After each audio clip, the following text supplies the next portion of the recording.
जम्मू आणि काश्मीरमध्ये पहलगाम इथं काल झालेल्या दहशतवादी हल्ल्यात अनेक पर्यटकांचा मृत्यू झाल्यानंतर संपूर्ण काश्मीर खोऱ्यातील सुरक्षा अनेक पटींनी वाढवण्यात आली आहे. या हल्ल्याचं ठिकाण श्रीनगरपासून सुमारे 85 किलोमीटर अंतरावर दक्षिण काश्मीरच्या अनंतनाग जिल्ह्यात आहे.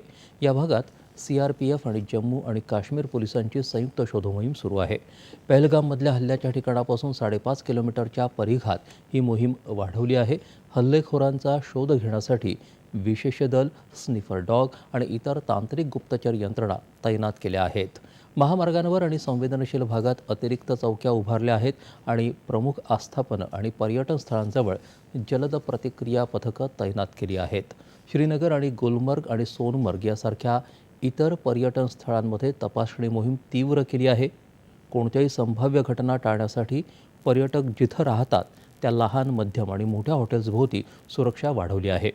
वसंत ऋतूतील पर्यटन हंगाम शिखरावर असताना पर्यटकांना लक्ष्य करून झालेल्या हल्ल्यामुळे गंभीर चिंता निर्माण झाली आहे. जम्मू काश्मीर सरकारनं श्रीनगर आणि अनंतनागमधील पर्यटकांसाठी क्लॉक इमर्जन्सी हेल्प डेस्कची स्थापना केली आहे.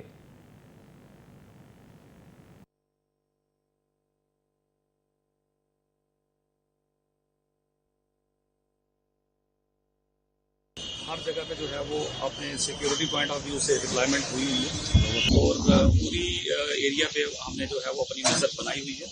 तो जहाँ पे भी जो हमें इंफॉर्मेशन आएगी उसी हिसाब से रिएक्ट किया जाएगा. तो क्या यही कहा कि मेरी यही अपील रहेगी कि सोशल मीडिया का बड़े सोच समझ के इस्तेमाल करिए और वही कुछ जो है जज्बात आपके बाहर आने चाहिए जिससे किसी दूसरी कम्युनिटी का जो है वो आहत नहीं होना चाहिए और लॉ एंड ऑर्डर की जो सिचुएशन है वो मेंटेन रहनी चाहिए.